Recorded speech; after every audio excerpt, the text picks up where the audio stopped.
Oui, salut à tous. Juste une petite vidéo là, rapidos, là je m'arrête parce que j'ai pensé, je me suis dit ça il faut le dire quoi, parce que j'ai l'impression des fois que ça rentre pas chez certains, il faut le répéter, je veux dire, c'est la dévotion à Sainte Marie, c'est très important, c'est un véritable trésor et il ne se révèle qu'à mesure quelque part il y a un certain mérite, vous vous rendez pas compte à quel point elle est chère à Dieu, je veux dire c'est eh bien, mais quand on commence, petit à petit, Dieu nous rend dignes, elle nous donne les grâces pour s'en rendre digne. Et en fait, je voulais faire le lien avec cette phase de fin des temps dans laquelle on est possiblement, et on est en droit d'un point de vue, des éléments qu'on a, on peut le penser, que c'est une phase de la fin des temps. Je ne suis pas le seul du tout, enfin, c'est même pas moi qui ai pensé à ça. Je l'ai appris au travers des théologiens, de docteurs qui sont exprimés là-dessus, des saints ou de prêtres. Et bien comme quoi, eh bien la fin des temps, ce sera donc la fin de la seconde alliance. Et eh bien il y a des similitudes entre la fin de Jérusalem et la fin donc de Rome et de France, hein, parce que Rome et la France sont le lieu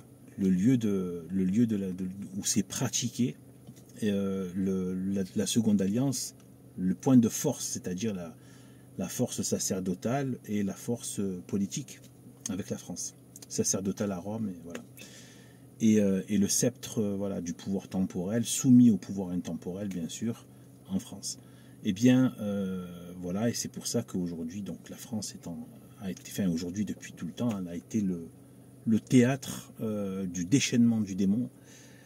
Et en fait, ce que je veux dire, c'est que donc, par rapport à ce parallèle qui est fait entre la fin de Jérusalem, mais aussi la fin de la vie de Jésus-Christ, parce que certains parlent de la passion de l'Église. La passion, elle se termine par la croix. Et qui était avec Jésus-Christ jusqu'au bout? Sainte Marie. Sainte Marie-Madeleine. Donc aujourd'hui, si on prend en compte le fait que on entre dans la passion, on est rentré dans la passion de l'Église, et donc c'est un signe manifeste de la fin des temps, eh bien, on ne peut pas passer. Regardez comme elle a appelé. C'est elle qui était, d'après ce que je sais, mais je suis quasiment sûr que c'est elle qui est allée vite faire appeler Saint Jean, parce qu'il fallait qu'il soit au pied de la croix à ce moment-là. Alors lui aussi, il était traumatisé par tout ça et tout. Et il fallait qu'il soit là pour que les paroles de Dieu soient accomplies, pour qu'il lui donne justement une mère en tant que mère, et lui en tant qu'enfant qui représente tous les chrétiens, tous les catholiques. Eh bien, Saint Jean, voilà, Sainte Marie nous appelle au pied de la croix, et au moment de la passion, ça devient dur, où tout semble perdu. Eh bien, on doit passer ce moment avec Sainte Marie dans le cœur, et la prendre pour mère.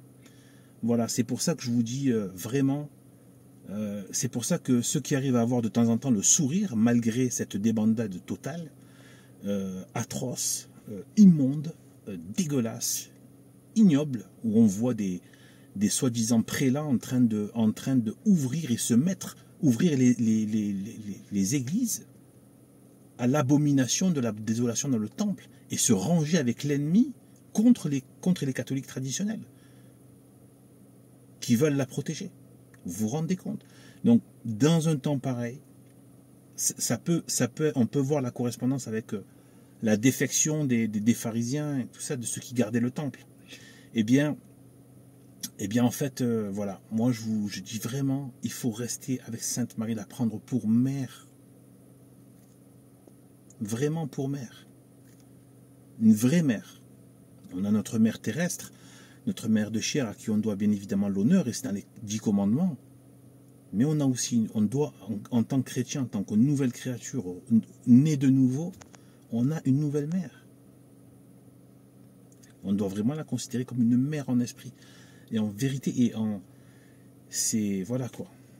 Mais en esprit, ça ne veut pas dire de manière théorique ou je ne sais quoi, ou abstraite, ou non. C'est une vraie vie, la vie de la grâce. Donc voilà, c'est vraiment, vraiment, vraiment très important de passer, de maintenir Sainte Marie. Moi je vous dis, avec si je marche avec ça, je pourrais même me balader au milieu de l'enfer. Bon, je pense qu'il y a des fois, c'est pas des fois, je pense que je serais horrifié par les visions les horribles des démons et de tout ce qu'il y a.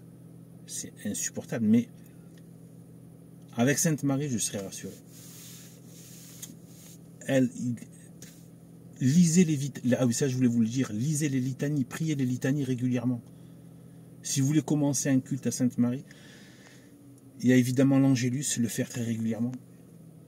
Quand vous l'entendez sonner, s'il ne sonne pas, on peut le faire avec le portable, régler les temps de l'Angélus, même ne serait-ce qu'une fois dans la journée. Et en fait, faire l'Angélus. Et lire des litanies de temps en temps, les litanies à la Sainte Vierge. Et là, vous avez la Vierge très puissante. Le démon, c'est même pas... Dieu lui a donné une puissance. Le démon ne supporte même pas sa présence. C'est même pas ses attaques. Sa présence, il est voilà. Donc, c'est une mère très puissante qu'on a. Même si elle est très discrète, elle est très humble et tout ça, elle est très puissante. D'accord ? Donc voilà. Donc je voulais dire ça. Rappelez ça, c'est très important. Et voilà. Que Dieu nous bénisse. Salut.